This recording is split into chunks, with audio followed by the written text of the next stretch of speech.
ahli baitihi wa man tabi'ahum bi ihsan ila yaumil qiyamah.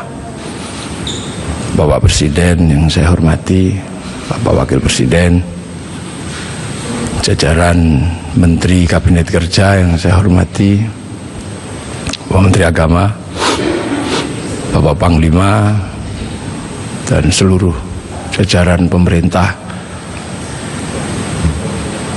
Republik Indonesia, tamu undangan, para alim, para ulama yang berbahagia. Alhamdulillah, kita ini diberi kesempatan oleh Allah untuk bersama-sama berkumpul memperingati kelahiran Nabi kita, Nabi besar Muhammad Sallallahu Alaihi Wasallam,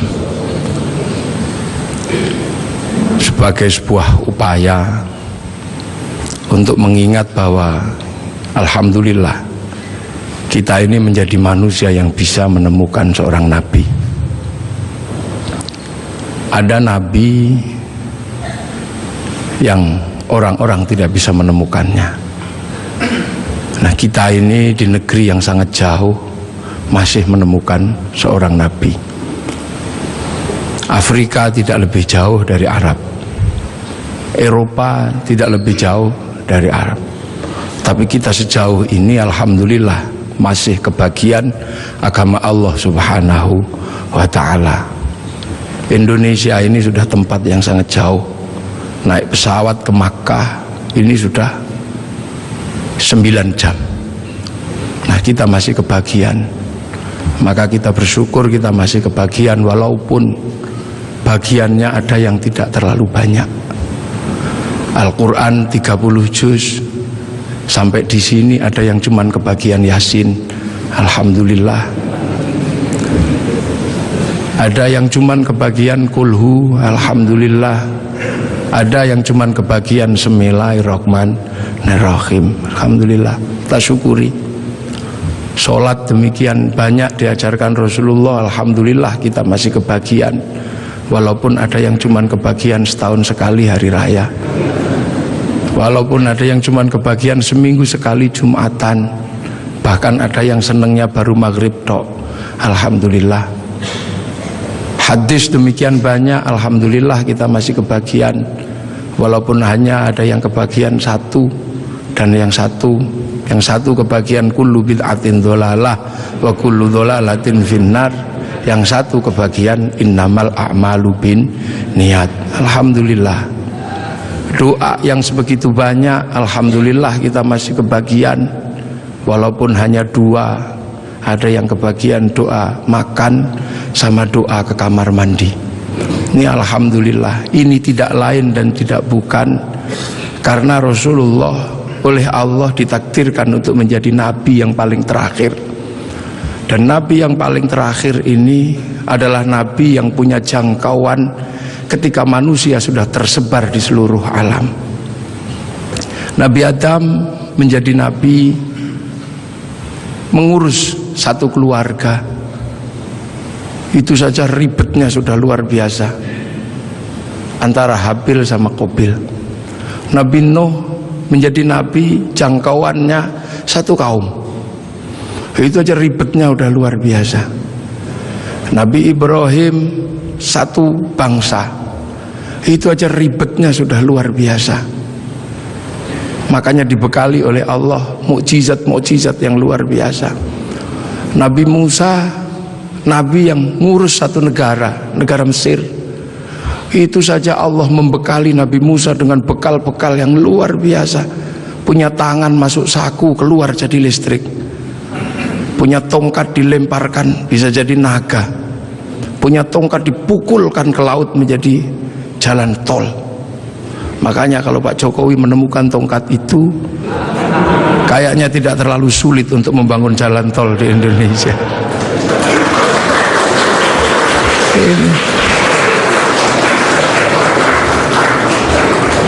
Nabi-nabi Allah diutus, ada Nabi Daud diutus mengurusi satu negara, tapi punya kemampuan yang luar biasa. Tangan masuk tanah keluar menjadi logam, bisa dijadikan pedang, bisa juga dijadikan baju. Nabi Sulaiman jangkauannya satu negara, kelebihannya luar biasa. Nabi Sulaiman mampu membangun sebuah kota besar menggunakan tenaga jin, bisa berbicara dengan semut, bisa berbicara dengan burung, bahkan angin pun bisa diajak berbicara.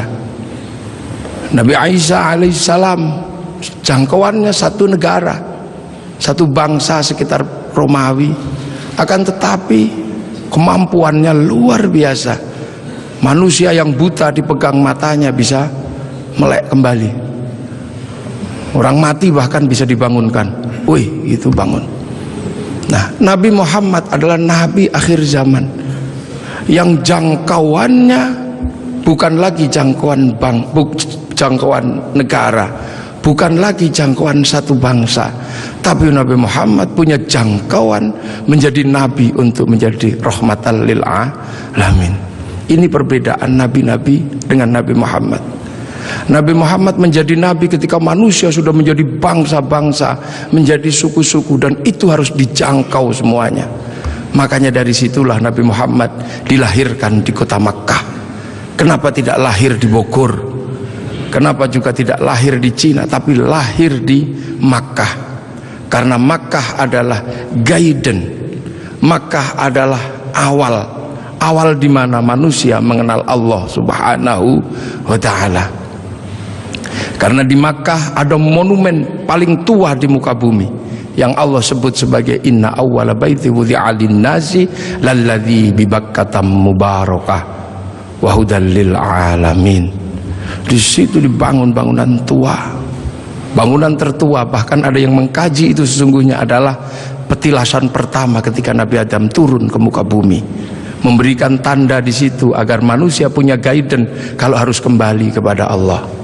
Dan di Makkah pula terjadinya pertukaran antara laki-laki dan perempuan dalam wilayah yang paling tersembunyi antara Nabi Adam dan Siti Hawa.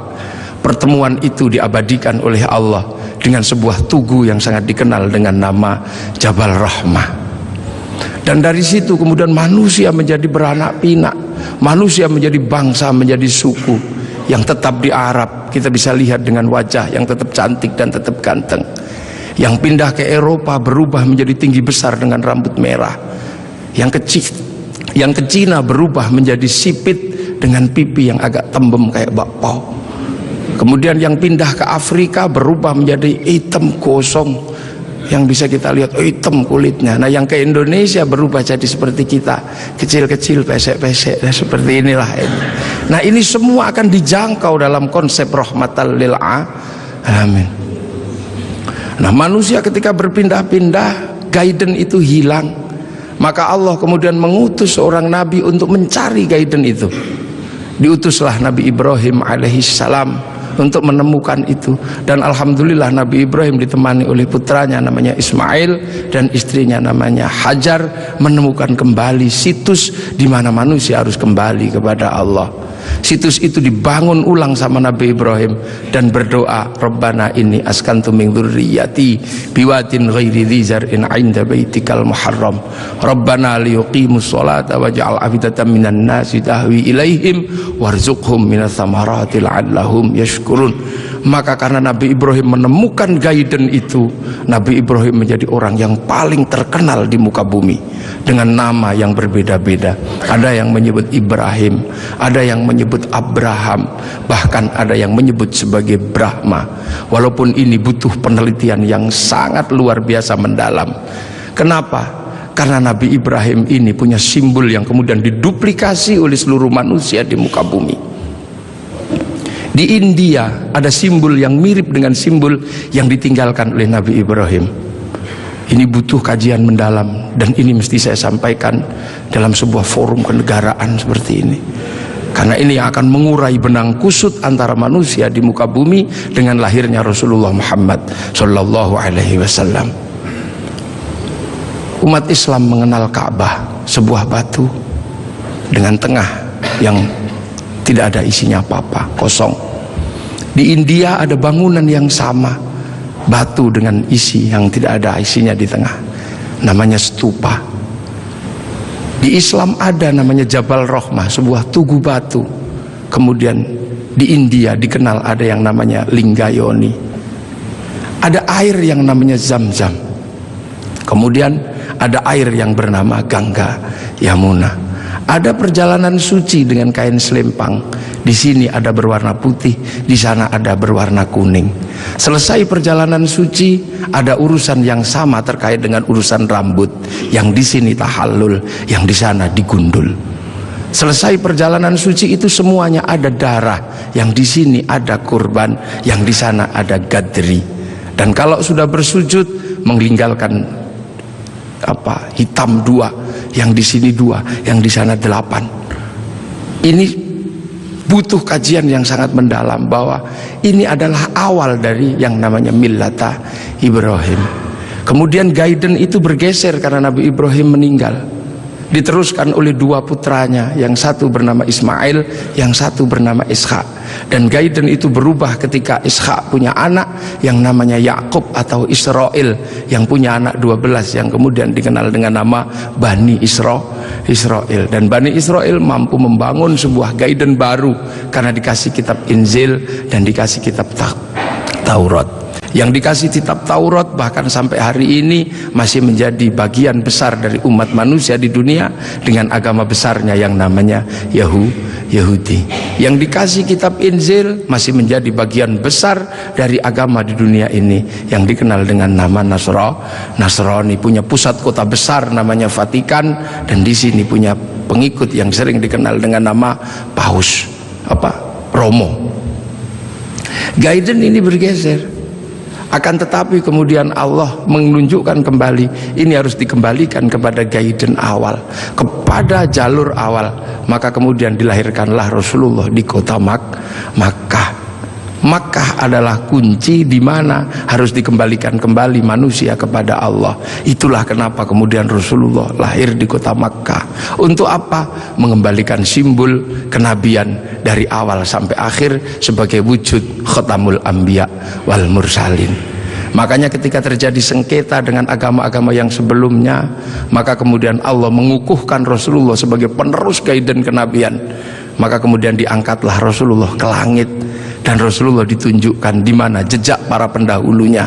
Maka kemudian ketika ketemu Nabi Ibrahim, Rasulullah bertanya, kalau orang Jawa bilangnya mbah gitu, Pak Presiden ya, Kek atau gitu, aku ini sebagai Nabi terakhir, tapi umat-umat Nabi yang sebelum aku bertanya, apa hakmu ketika kau mengatakan penerus Nabi Ibrahim?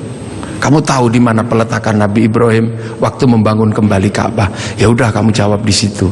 Kamu tandai nanti kalau kamu turun, kamu tandai itulah tempatku, namanya Jabal Rahmah.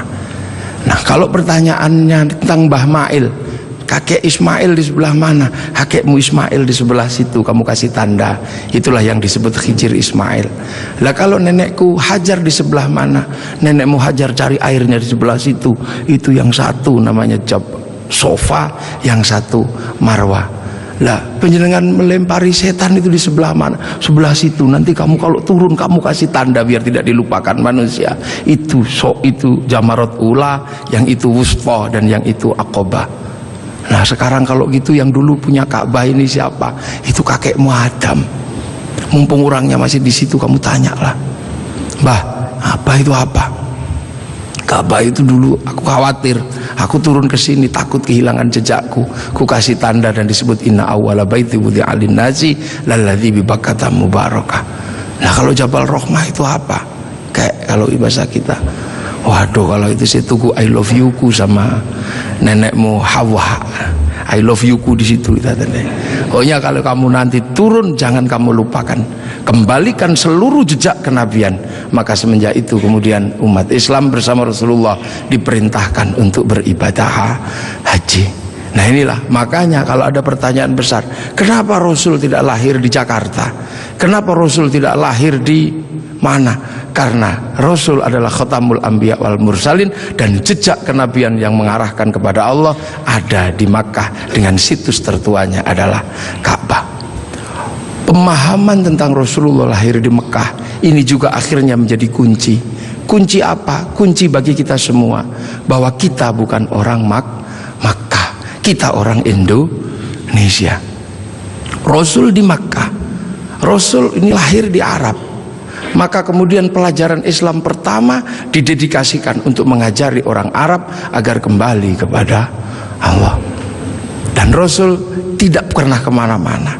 Rasul mengajarkan Islam hanya sampai di kota Madinah. Setelah itu dalam waktu 22 tahun Rasulullah meninggal. Nah, memahami Rasul yang lahir di Mekah adalah menjadi tonggak. Lantas bagaimana bisa Rasul yang ada di Makkah bisa sampai ke Indonesia ajarannya, dan 90% penduduk Indonesia mengikuti Rasulullah Muhammad sallallahu alaihi wasallam. Ini pasti bukan sesuatu yang mudah.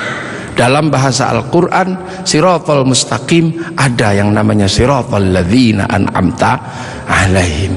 Dan inilah yang membuat kemudian kita dengan peringatan Maulid akan ada sesuatu yang bisa sangat menjadi refleksi dasar antara Makkah sama Madinah, antara punya sejarah yang sangat panjang, dan itu bukan datang dengan tiba-tiba.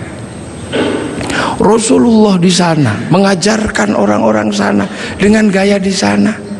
Rasulullah sangat terkenal ketika mengajarkan Islam. Rasul bukanlah orang yang keras, Rasul juga bukan orang yang membabi buta. Rasul dijelaskan, anitum harisun alaikum bil mu'minina raufur rahim.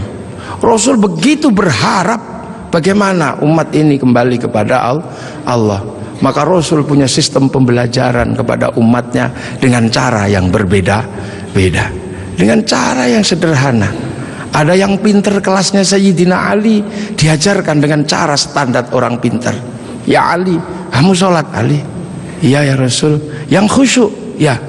Nanti kalau kamu khusyuk, kamu akan saya kasih serbanku yang hijau atau yang merah, terserah kamu pilih yang mana. Sayyidina Ali sholat, selesai sholat langsung menyatakan, yang hijau ya Rasulullah. Pasti kamu gak khusyuk karena kamu menginginkan yang hijau. Ulangi lagi, dan begitu seterusnya, sampai akhirnya Sayyidina Ali ketika sholat dipanah kakinya tidak kerasa. Setelah itu Rasulullah mengimami sholat orang-orang dengan kelas-kelas kayak Sayyidina Ali. Tapi bagi kelas yang kedua menjadi masalah. Kelas pertama ketika Rasulullah sholat, di belakangnya langsung sama-sama mengikuti Rasulullah dhahiran wa batinan, dengan badan dan dengan hati. Tapi yang belakang bermasalah karena mereka punya kebiasaan ratusan tahun bahkan ribuan tahun menyembah berhala. Ada wujudnya dan ada namanya serta bentuknya beda-beda. Maka Rasul ditanya, bagaimana ya Rasul yang belakang tidak bisa? Maka Rasul minta sama Allah, ya Allah, yang depan bisa, yang belakang tidak bisa. Ya sudah, akhirnya diajari sama Allah. Allah cukup mengajarkan, u'budullaha ka'annaka tarahu fa illam takun tarahu fa innahu yaraka. Beribadahlah engkau kepada Allah seolah-olah engkau lihat Allah. Tapi kalau kau nggak lihat Allah, yakin Allah lihat engkau. Maka kemudian para sahabat yang di belakang, yang tidak sekelas Sayyidina Ali, ketika sholat cuma Allahu Akbar, matanya tidak boleh terpejam. Karena apa? Harus mencari Allah. Ka'annaka tarahu, seperti engkau melihat Allah. Maka dilihat kemana. Akhirnya tidak terlalu susah yang di belakang bisa lihat di sini. Tapi ketika engkau lihat kemanapun Allah kamu gak lihat, kamu cukup yakin bahwa kamu sedang dilihat oleh Allah. Maka sholat menjadi mudah bagi orang yang tidak sekelas Sayyidina Ali. Sholat boleh melihat apa saja, bahkan boleh mendengarkan suara bakso, bahkan boleh melihat sarung yang bolong. Tapi tidak boleh, karena harus ingat bahwa sedang dilihat Allah. Maka tidak boleh pesen bakso rong mangkok, itu tidak boleh, 2 mangkok tidak boleh. Nah akhirnya yang depan yang pinter bisa sholat, yang belakang bisa sholat. Bahkan ketika Rasulullah menghadapi para sahabat yang berbeda, Rasulullah lagi ngajar ngaji, tiba-tiba dari belakang ada yang teriak, mat, mat, mat. Ini sesuatu yang tidak lazim waktu itu. Karena apa? Semua dilarang menyebut Rasulullah dengan sebutan mat atau Muhammad. La taj'alu du'a ar-rasuli bainakum ka du'a'i ba'dikum ba'dha. Akan tetapi ada sahabat, mat, mat. Sahabat Umar sudah marah. Ini orang dari mana? Gak punya sopan santun sama sekali. Rasulullah cuma bilang, udah paling dia dari kampung. Suruh masuk, suruh masuk. Akhirnya begitu suruh masuk ke dalam masjid, bukannya apa-apa, bilang, mat, Apa? Aku pengen kencing. Ya sudah, kencing lah. Disuruh cari toilet, ternyata nggak cari toilet, malah kencing di dalam masjid. Sayyidina Umar sudah nggak tahan melihat kelakuan seperti ini, maka kemudian tariklah pedang Sayyidina Umar, mau dipenggal ini kepalanya. Rasulullah cuma mengatakan, Umar jangan, begini-begini juga umatku, ini datang dari kampung yang sangat jauh, di kampungnya memang terbiasa kalau kencing sembarangan, ada bantrek juga dikencingi, ada selokan dikencingi, gini-gini juga umatku, gini-gini juga santriku, tapi ini santri dari Bogor. Ibaratnya begitu. Dan itu akhirnya diabadikan oleh Allah. Wajah amin aqsal Madinah, datang seorang dari pelosok. Kalau Allah sudah menggunakan bahasa aqsa, itu artinya adalah jauh, yang sangat jauh. Kalau dalam bahasanya Bapak Presiden namanya Jabal Kat, tidak tahu entah di mana. Kalau jauh gitu aja bait. Rasulullah yang diopeni macem-macem. Ada yang senengannya tidur di masjid, tapi ibadahnya bolong-bolong. Kalau Rasulullah datang, dia langsung bangun pertama kali, salaman, cup, tidur lagi. Ini ada di zaman Rasulullah. Kemudian setelah Rasulullah selesai sholat, Rasulullah digandoli, Pak Presiden, digandoli gini. Kemudian bertanya, ya Rasul, apa? Kapan kiamat itu? Kamu itu jangan tanya kiamat. Kayak kiamat itu pakai ibadah, pakai bekal. Kamu tak lihat cuman tidur tok, suluman salaman. Bekalmu apa? Bekalku bukan itu ya Rasul. Nah apa? Cinta sama engkau ya Rasul. Cinta tok, nggak jalan? Enggak ya Rasul. Cinta kan tidak harus memiliki ya Rasul. Akhirnya ya sudah, kalau kau cinta aku. Rasul pergi. Ketika Rasul pergi, digandoli lagi. Ya Rasul, ada apa lagi? Aku sudah jujur sama engkau ya Rasul. Ada apa? Aku kan cinta sama engkau. Engkau cinta sama aku nggak ya Rasul? Ya iya, wong kamu cinta sama aku ya cinta sama engkau. Nah kalau gitu ceritanya, Rasul kan kalau cinta sama aku ini yang penting. Orang cinta kan nggak mungkin tega meninggalkan kekasihnya di neraka. Makanya Rasul pasti nggak tega besok kalau cinta sama aku meninggalkan aku di neraka. Iya, nanti kamu tak ajak ke surga. Man ahabbani kana ma'i fil jannah. Asbabul wurudnya hadis itu adalah itu. Kemudian saking senengnya dia lari, yes gitu, lari. Begitu dia lari, Sayyidina Abu Bakar datang tergopoh-gopoh. Ya Rasul, bener nggak yang tadi itu cinta tok masuk surga? Iya ya Abu Bakar, cinta tok ya Rasul. Iya. Maka Sayyidina Abu Bakar, dia cinta tok akan dibawa Rasul ke surga. Kayaknya aku lebih mungkin ini, anak tak kasihkan, unta tak kasihkan, kayaknya aku ini lebih mungkin. Sayyidina Abu Bakar langsung joget ini, iya, muter sampai jubahnya terangkat. Inilah yang akhirnya jadi manhaj torekohnya Sayyid Jalaluddin Rumi, yang dikenal dengan torekoh Maulawiyah, yang sekarang dikenal dengan nama Tahrisu Sufi. Bahkan Rasulullah pernah satu ketika Makkah geger gara-gara ada apa? Ada orang tawaf dari kampung, saking bodohnya dia tawaf cuma dengan satu kalimat, ya Karim, ya Karim, ya Karim, ya Karim, ya Karim, ya Karim. Sahabat bingung, ya Rasul, kayaknya ada aliran sesat ya Rasul. Sesat bagaimana? Ini ada orang dari pagi tawaf cuman ya Karim, ya Karim. Maka Rasulullah mengikuti, ini bener nggak? Ada beneran. Diikuti Rasulullah dari belakang, ada ya Karim, ya Karim. Lama-lama Rasul mengikuti orang ini, ya Karim, ya Karim, ya Karim. Kenapa? Rasul nggak tahan, ngikuti juga, ya Karim, ya Karim. Orang ini marah, dan siapa di belakangku yang berani menirukan aku? Awas tak banting orang ini nanti. Aku pukul. Ternyata apa, orang ini nggak tahan, akhirnya balik ke belakang. Rasul dipegang, dipiting begini. Kamu ya yang menirukan aku, ya Karim, ya Karim ya. Awas kamu, tak adukan sama nabiku, tak adukan sama kekasihku kamu. Rasul merasa Nabi bertanya, Mas atau Bang, terus nabimu siapa? Nabiku Muhammad. Muhammad siapa? Muhammad ibn Abdillah. Kamu pernah ketemu? Belum. Nanti kamu tak banting di sana. Begitu dia bilang, dia menyatakan bahwa dia adalah apa? Umat Rasulullah. Rasulullah langsung matek, ya Allah, tak kira umat siapa, ternyata ini umatku juga. Rasul sedih dan terharu, Rasul menangis. Sedih Rasul, ya Allah, ada umat yang begitu cinta tapi nggak pernah ketemu sama aku. Maka begitu lihat Rasul menangis, orang ini semakin bersemangat. Nah, gitu aja nangis. Tadi nirukan ya Karim, ya Karim. Akhirnya apa, ya Allah, Rasul menangis, aras berguncang. Kemudian malaikat Jibril turun, ya Muhammad, kenapa engkau menang? Dibanting orang ini kamu. Enggak ya Jibril, jangan salah paham. Orang ini tadi tawaf ya Karim, ya Karim, menggemparkan masyarakatku. Aku ikuti, ternyata benar ada dan aku nggak kuat, aku tirukan.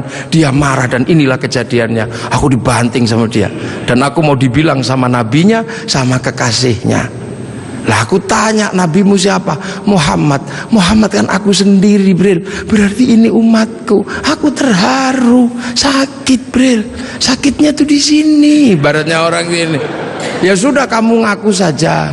Kalau engkau Rasul Muhammad, akhirnya, Mas, udah pernah ketemu Rasul? Belum. Nanti kamu tak banting di sana. Mas, Muhammad itu aku, Rasul itu aku. Hah? Engkau Muhammad Rasul?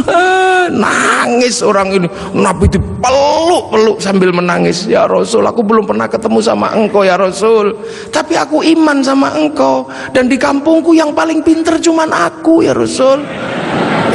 Kita makan doanya ya Karim. Kita apa doanya ya Karim ya Rasul? Tolong ya Rasul, karena ini kami bodoh dari kampung, kami nggak ngerti apa-apa. Tolong ajaklah aku ke surgamu kalau engkau masuk surga ya Rasul. Iya iya iya ya, nanti kamu bareng, sama-sama nangis.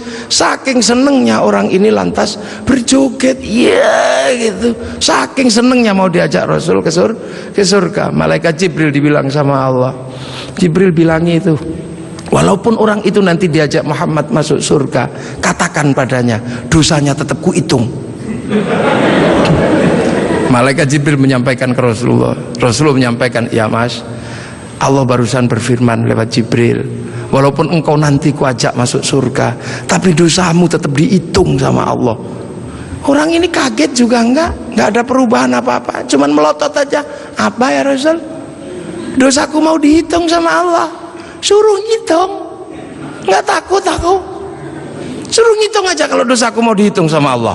Nggak takut aku. Tapi hati-hati, kalau dosaku sampai dihitung sama Allah, Allah tak ajak hitung-hitungan sama aku. Loh, kok Allah kamu ajak hitung-hitungan bagaimana? Akan kuhitung seberapa besar dosaku, akan kuhitung dengan seberapa besar pengampunan Allah.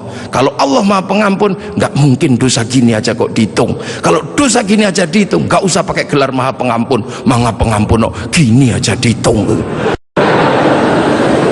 Di zaman Rasul ini potret Rasulullah. Maka Rasulullah mampu menjadi rahmat bagi semuanya, sehingga kemudian pelajaran Rasulullah yang tidak masuk akal waktu itu bisa diterima oleh sebuah kalangan yang sangat jauh dari peradaban.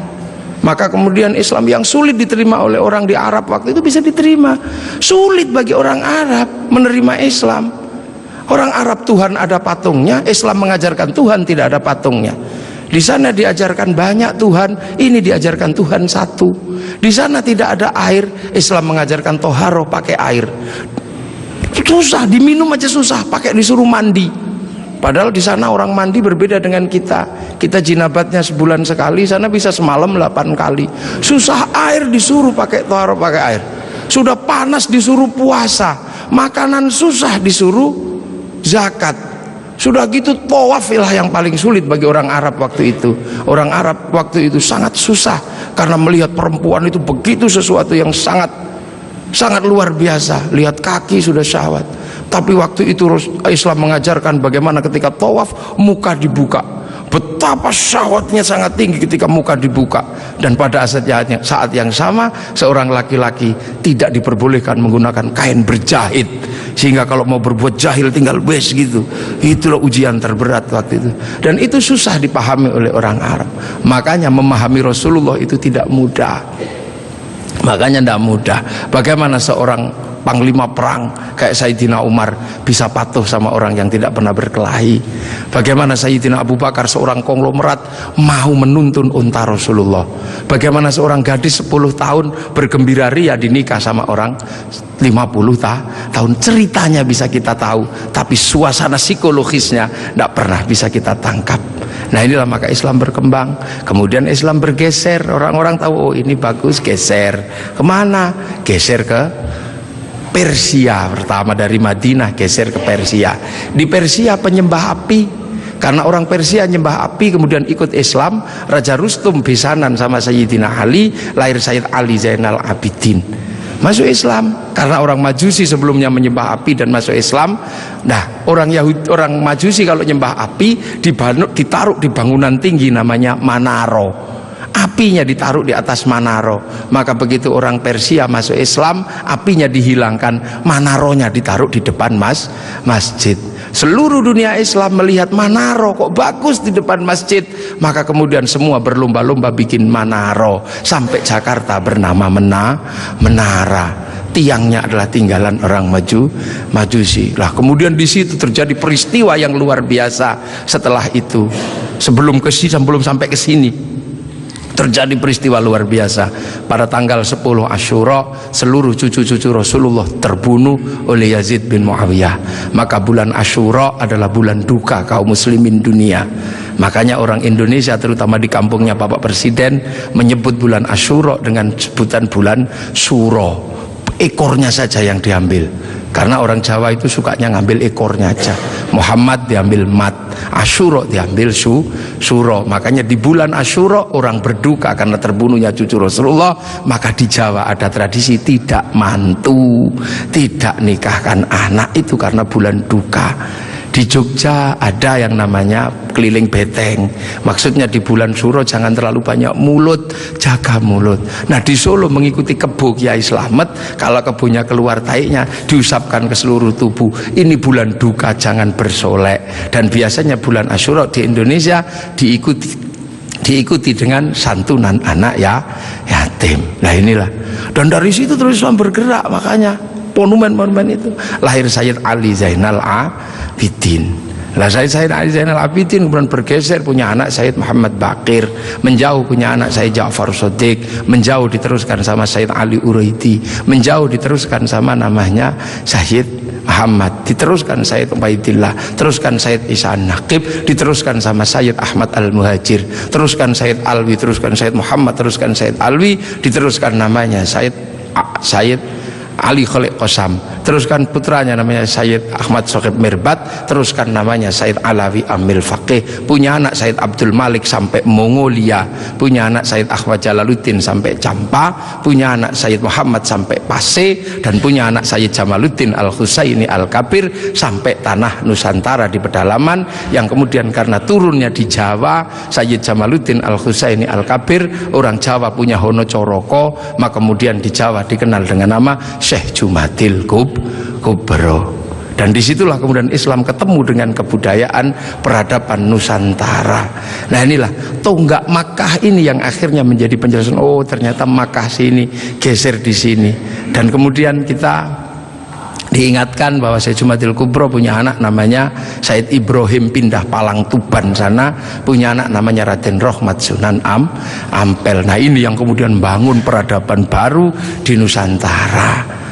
Syekh Jumadil Kubro punya murid namanya Samsuddin, pindah Jawa Barat, dikenal dengan nama Syekh Kuro, punya murid namanya Datuk Kahfi, pindah Cirebon, punya murid namanya Syarif Hidayatullah Sunan Gunung Jati. Nah inilah baru kita kemudian menemukan titik sini. Nah pertanyaan-pertanyaan besarnya inilah yang akhirnya kemudian menjadi penjelasan. Lantas bagaimana kita mengikuti Rasulullah di tempat yang jauh ini? Rasulullah memberikan garis namanya ahli sunnah wal jamaah, bahwa Rasulullah yang diajar pertama wal jamaahnya bernama sahabat, wal jamaahnya sahabat generasi kedua namanya tabi'in, tabi'in punya generasi berikutnya namanya tabi'ut tabi'in, dan kita ini adalah generasinya para ulama yang cara pembelajarannya sangat berbeda. Di Arab sana Rasulullah mengajarkan bagaimana makan dengan 3 jari, masih bisa dijalankan sampai hari ini karena di sana masih kurma sama roti. Begitu sampai di Nusantara sudah tidak kurma dan tidak roti, tapi sudah soto, maka makan dengan 3 jari sudah bukan sesuatu yang mudah. Di sana kurban pakai unta, di sini tidak lahir unta tapi lahir kerbau sama sapi. Karena terlahir kerbau sama sapi, maka jangan memaksakan diri kurban pakai unta. nanti ditangkap oleh polisi karena nyuri untanya kebun raya Bogor. Ini di sana masih bisa pakai jenggot dengan utuh, tapi di sini rasnya adalah ras Mongoloid, sudah tidak punya jenggot. Inilah maka ulama awal yang datang ke sini tidak pernah ribut masalah simbol-simbol yang tidak bisa dilakukan oleh orang Indonesia. Nah, sekarang ini tugas pemerintah karena banyak orang yang kemudian lupa kedudukan itu, kemudian memaksakan menjadi orang dipaksa langsung ikut seperti Rasulullah. Nah, ini yang harus kita pahami, bahwa kita ini berkedudukan sangat jauh. Quran saja berbeda-beda ketika mengajarkan. Di awal Rasulullah Quran tidak ditulis. Kenapa? Karena sahabat apal Quran. Orang apal tidak perlu menulis. Saya apal wajah istri saya, nggak pernah bawa fotonya kemana-mana, karena saya apal. Makanya ibu-ibu yang fotonya dibawa kemana-mana jangan seneng dulu, jangan-jangan karena belum apal. Lalu kemudian setelah Rasulullah meninggal, sahabat nulis Quran. Nulis Quran sahabat. Untuk apa? Untuk tabiin yang tidak ketemu Rasulullah. Tiba-tiba generasi sahabat meninggal, tabiin mengajar bawahnya. Qurannya sahabat terlalu pinter, cuman lungkik-lungkik kayak cacing gitu aja. Maka kemudian dikasih titik oleh Abul Aswad Ad-Du'ali. Disebar lagi, generasi pertamanya hilang, titik-titik nggak cukup, maka dikasih fathah, kasroh, dhammah atau syakal. Yang ngasih syakal Syekh Khalil bin Ahmad Al-Farahidi. Disebar lagi, yang baca Quran karena Islam rahmatan lil alamin, bukan lagi orang Arab semata. Orang Andalusia baca Quran wadduha, keliru menjadi wadduhe. Ini. Nah, orang Turki mustaqim, mustaqin. Masuk ke Indonesia dibaca oleh orang Padang lakanud, keluarnya lakanui. Karena orang Padang kalau bilang Muhammad Mahamme. Orang Sunda ketika baca alladzina, sebagian besar keluarnya alladzina. Begitu masuk ke Jawa, ketemu dengan huruf hono coroko. Alhamdu karena punyanya ko, gak punya huruf ha, maka alhamdu menjadi alkamdu, al-fatihah menjadi al-fatihah. Ini itu.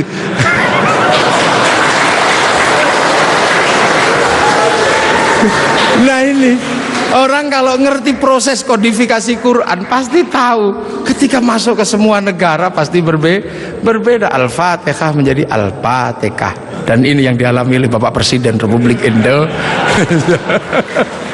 Iya, makanya Al-Fatihah. Itu. Ya Hayyu Ya Qayyum menjadi ya kayuku ya yumu. Robbil alamin kayaknya punya huruf ain, nggak punyanya ngo, keluarnya Robbil ngalamin. Nggak punya dot, punyanya lo, maka Ramadan keluarnya Romlan.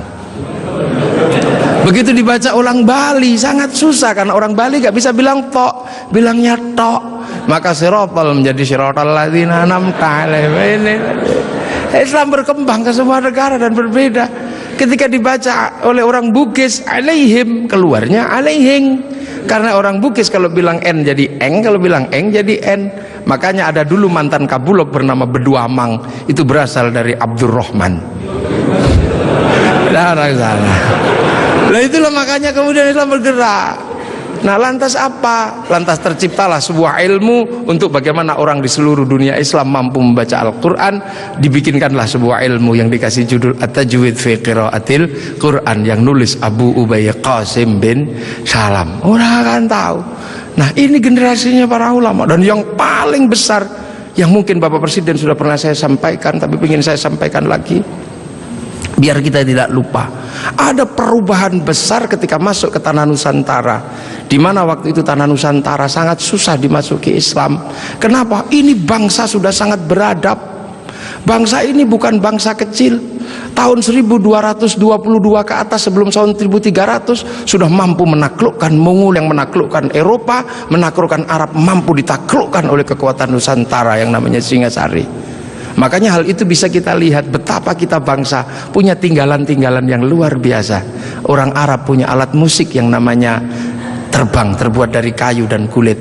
Orang Eropa punya alat musik yang namanya gitar, terbuat dari kayu dan tali. Tapi orang Nusantara salah satu alat musiknya adalah gamelan, terbuat dari logam.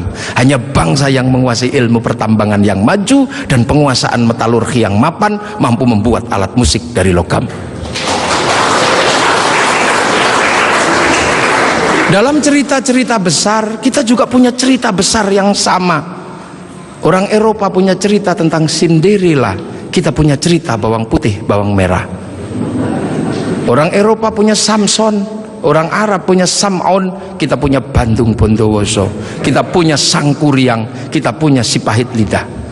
Orang Sanya punya cerita Romeo Juliet, orang Arab punya cerita yang namanya Laila Majnun, kita punya cerita Andi-Andi Lumut, kita punya cerita, banyak sekali cerita cinta di Indonesia. Sana punya cerita namanya Kura-Kura Ninja, kita punya cerita Kancil Nyuriti. Timun, sama saja, apa bedanya? Bahasa-bahasa kita juga bahasa-bahasa yang tidak bisa direndahkan. Orang Inggris bilang rice, orang Arab bilang rus, orang kita bilangnya macam-macam. Kalau masih di sawah namanya padi, kalau sudah dipanen namanya gabah, kalau sudah digiling namanya beras, kalau patah-patah namanya menir, kalau dibungkus namanya lontong pakai daun, kalau dibungkus pakai namanya ketupat pakai janur, kalau tidak dibungkus namanya nasi, dicuri satu namanya sebutir nasi, kalau diuplek-uplek namanya bubur, pantatnya gosong namanya kerak atau intip. Sana cuma rice sama rus. Ini yang kita tidak boleh malu menjadi bangsa Indonesia. Semua yang kita miliki sama. Ini menandakan bahwa kita pernah menjadi sebuah bangsa yang besar, berkasta-kasta, berbeda-beda. Maka kemudian Islam mulai memperkenalkan konsep besar sehingga kita punya bangsa dan negara. Konsep besar apa? Diperkenalkanlah bagaimana hidup bersama, saling menjaga. Diperkenalkan konsep besar namanya musyarakah, yang akhirnya dikenal dengan bahasa masyarakat. Kalau sudah jadi musyarakah, semua harus saling mengerti dan saling bertanggung jawab. Maka diajarkanlah menggunakan kalimat Rasulullah, kullukum ra'in wa kullukum mas'ulun an ra'iyati. Raja dan hamba dihilangkan, diganti dengan ra'iyah, yang diserap ke bahasa Indonesia menjadi rakyat. Dan satu-satunya bangsa Islam di dunia yang mampu mengadaptasi kalimat ra'iyah menjadi rakyat hanya ulama-ulama Indonesia. Hanya ulama Indonesia. Nah, kenapa? Karena kita ini pilihannya berbeda. Pilihan bangsa yang disebut waja'alnakum syu'uban wa qabaila, disinilah tempatnya. Arab tidak ditemukan bangsa yang berbeda, mereka satu bangsa. Eropa satu bangsa, Arab satu bangsa dipikul puluhan negara, Eropa satu bangsa dipikul puluhan negara. Tapi disinilah ada satu-satunya tempat puluhan bangsa bisa dipikul oleh satu negara, Kesatuan Republik Indonesia. Makanya harus disatukan. Tidak ada lagi raja hamba, yang adalah ra'iyah. Kalau sudah ra'iyah, tidak boleh lagi menyebut kafir. Kenapa? Karena kafir adalah orang yang menentang Allah dan memusuhi kaum muslimin. Kalau sudah hidup bersama namanya dhimmi. Kalau sudah saling bertanggung jawab namanya ra'iyah. Maka ketika para ulama sudah menyebut kita dengan sebutan rakyat, jangan lagi kau turunkan derajat ra'iyah menjadi derajat kafir. Maka tidak ada lagi kata kafir di Indonesia, karena sudah ra'iyah atau rakyat. Ini kenapa para ulama sepuh tidak ada yang menyebut kafir. Kemudian ra'iyah kalau berkumpul diajarkan bagaimana hidup bersama, berbahagialah, berbicaralah dengan baik-baik. Maka konsep yang ditawarkan adalah wasyawirhum fil amri. Maka kemudian ra'iyah yang hidup bersama dan berbicara secara bersama disebut musyawarah. Kalimat wasyawirhum fil amri. Kemudian kalau bermusyawarah jangan menang-menangan sendiri, berbagilah, saling bertoleransi. Maka kemudian lahirlah konsep besar, konsepnya disebut tafassahu fil majalis. Maka kemudian muncullah istilah majelis. Dan ketika para ra'iyah mengangkat pemimpin, harus seluas cakrawala yang pernah diajarkan Allah, wasi'a kursiyus samawat. Maka kedudukannya adalah bernama kursi. Ada kursi presiden, ada kursi DPR, ada kursi menteri. Karena daerah ini yang membangun adalah para wali, maka kawasan ini disebut wilayah. Kalau saya mau tanya, di mana negara dengan konsep dasar keagamaan Islam yang mampu membangun sebuah struktur negara hari ini? Itu ada di Indonesia. Maka jangan kau sebut negeri ini negeri tauhid, karena ra'iyah, musyawarah, termasuk kursiyun, termasuk majelis, termasuk wilayah, bukan menjadi bahasa orang nongkrong, tapi ini adalah bahasa resmi negara yang tertuang dalam Undang-Undang Dasar Negara Republik Indonesia tahun 1945. Dan inilah yang membuat kita, makanya insya Allah kita ini akhirnya alhamdulillah kita akhirnya tahu, oh ternyata kita ini pengikut Rasulullah, tapi bukan pada pangkat sahabat, bukan pun pada pangkat tabiin, tapi kita pengikut Rasulullah pada pangkat muridnya para ulama. Makanya biasa saja kadang di sini kayak gini kita diajarkan bagaimana hidup bersama, karena kita wal jamaah Indonesia. Makanya Bapak Presiden waktu kecil pasti dengar orang di Jawa sana kalau sholat zuhur mestinya 11:30, Pak Pratik ya, itu bisa mundur sampai 1:30. Kenapa? Karena jamaahnya masih ada di sawah. Terus Allahu Akbar, Allahu Akbar, sambil nunggu. Lantas pujian Robana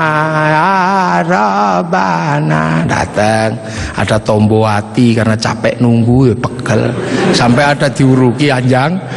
Itu cara di sini. Terus sholat. Nah sholat di sini Allahu Akbar, karena sinyalnya jauh, kita ini pemancar lokal.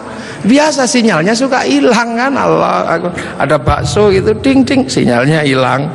Bakso gitu. Nah inilah Indonesia. Makanya karena sinyal yang hilang, habis itu para ulama mengajarkan kalau kepalamu bocor seperti itu, nggak inget Allah, inget apa, udahlah kalau habis sholat ditambal, maka habis sholat ada zikir la ilaha illallah, la ilaha illallah. Nah sekarang ada yang protes, kenapa berzikir pakai gini-gini?